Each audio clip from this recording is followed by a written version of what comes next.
안녕하세요. 반갑습니다. 저는 한국기술교육대학교 NCS 기반 역량평가 강의를 담당하고 있는 한국기술교육대학교 대우교수 우혜정입니다. 한국직업능력심사평가원의 심사 및 승인을 거쳐 이루어지는 교육훈련 과정은 NCS를 중심으로 편성, 운영, 평가, 관리되고 있습니다. 이에 한국직업능력심사평가원의 심사 및 승인을 거쳐서 교육훈련을 운영하고자 하는 경우에는 해당 과정의 평가가 반드시 NCS 기반으로 이루어져야 합니다. 특히 140시간 이상의 장기 과정을 운영하시는 경우에는 NCS 기반 평가 계획서를 필수로 작성, 제출하셔야 하는데요. 따라서 현재의 직업훈련 시스템에서 인정받는 훈련교사가 되고 싶다라는 분들은 NCS 기반 역량평가 반드시 숙지해야 되는 내용이 될 것입니다. 두 번째는 교육훈련 공급자 관점에서 필요한 활동인데요. 교육훈련 공급자, 즉 훈련기관이나 교수자의 입장에서 평가는 다양한 의사결정을 돕는 활동이라고 할 수 있습니다. 평가의 가장 기본적인 목표는 교육훈련의 목표 달성 여부를 확인하는 것입니다. 따라서 대부분 평가라고 하면 단순히 훈련생의 성적을 결정하는 시험만을 떠올리는 경우가 많이 있습니다. 하지만 이러한 기능 외에도 평가는 훈련교사의 교수학습 방법, 교육 환경, 인사 고과, 훈련생 관리 등등 다양한 도움이 되는 정보를 수집하고 차기 교육훈련에 활용되는 포괄적인 활동을 포함합니다.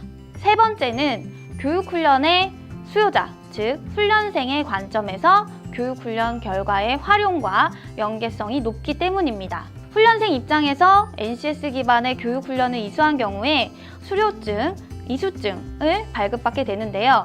이런 경우 훈련생은 이 수료증이나 이수증을 어떻게 활용할 수 있을까요? 과거에는 이수증에 무슨 교육훈련 과정 수료를 증명합니다. 어디 기관장 누구누구 형태의 수료증이 발급이 되었습니다. 하지만 최근 NCS 기반 교육훈련 과정에서는 이러한 수료 증명과 함께 NCS 기반의 어떤 능력 단위를 수강했는지 그리고 능력 단위별 성적이 어떠했는지가 함께 기재되어 있습니다. 교육훈련 과정을 수료한 훈련생은 이러한 NCS 기반의 수료증을 가지고 취업을 하러 가게 됩니다. 예를 들어서 소프트웨어 개발자를 채용한다 라는 공고를 확인해 보시면 해당 직무와 관련된 능력 단위들이 제시되어 있고 채용 전형에서는 이 해당 능력 단위와 관련된 교육훈련 경험, 일경험, 자격 취득 여부 이런 것들을 확인하게 됩니다. 이때 NCS 기반의 교육훈련을 들은 훈련생은 자신이 수료한 이 수료증을 가지고 자신의 역량을 증명할 수 있게 되는 것입니다. 여기에서 평가가 NCS 기반으로 이루어져야 하는 이유를 찾을 수 있겠습니다. 이러한 이유에서 NCS 기반 역량평가를 성공적으로 수행하고 그렇지 못하고는 훈련생뿐 아니라 훈련교사, 기관, 국가에까지도 많은 영향을 미치게 됩니다. 따라서 NCS 기반 역량평가를 잘 설계하고 수행하는 것, 그리고 훈련교사, 기관, 훈련생 모두에게 교육훈련의 결과를 의미 있게 활용할 수 있도록 하는 것, 이 모든 것은 훈련교사에게 달려 있습니다. 그렇다면 NCS 기반 평가는 어떻게 진행될까요? 다음과 같이 6단계로 구성이 됩니다. NCS 기반 평가계획 수립, NCS 기반 평가도구 설계 및 개발, 내 외부 검증, 평가 시행 및 채점, 재평가 시행, 평가 결과 관리 이렇게 6단계로 구성이 됩니다. 첫 번째 단계는 NCS 기반 평가계획 수립입니다.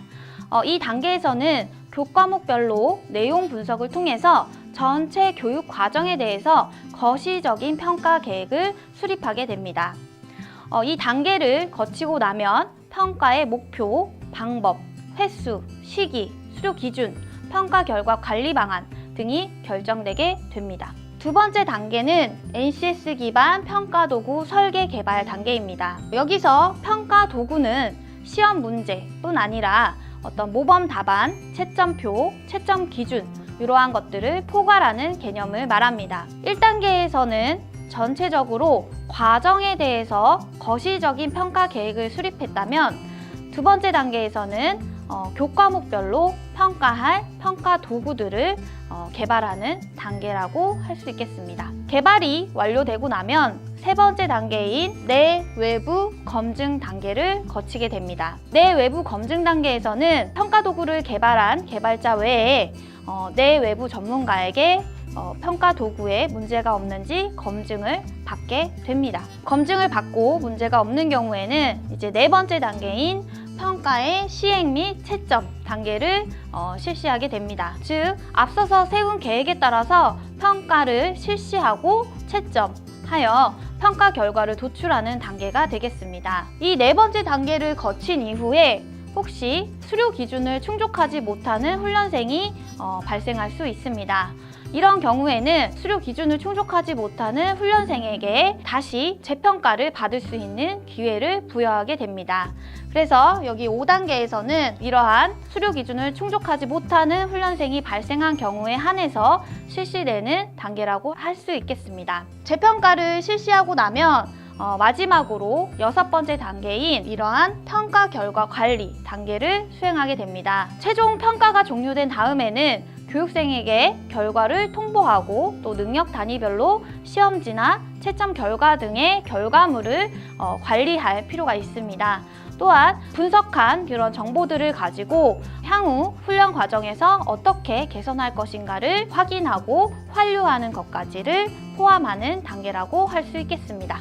이처럼 훈련교사로서 NCS 기반 역량평가를 성공적으로 수행할 수 있도록 본 교과에서는 크게 4가지 챕터를 다루고 있습니다. 첫 번째 챕터는 NCS 기반 평가의 이해로 이 NCS 기반 역량평가가 무엇인가부터 평가 방법 그리고 중요한 개념들에 대해서 다루고 있습니다. 두 번째, 세 번째, 네 번째 챕터는요. 첫 번째 챕터에서 공부하신 내용을 바탕으로 평가 계획을 수립하고 계획서를 작성하고 평가 도구를 설계 및 개발하는 실습 중심으로 진행됩니다. 실습 중에는 한 분 한 분 맞춤형으로 피드백을 제공을 하고 있습니다. 따라서 나 못 따라가는 거 아닐까 하는 걱정은 넣어두셔도 될 것 같습니다. 본 교육은 선생님들께서 스스로 NCS 기반 역량평가를 하실 수 있게 도움을 드리는 것을 목표로 합니다. 본 교육을 통해 NCS 기반 역량평가가 여러분에게 조금이나마 친근하게 다가갔기를 바랍니다. 한국기술교육대학교 능력개발교육원 우혜정이었습니다. 감사합니다.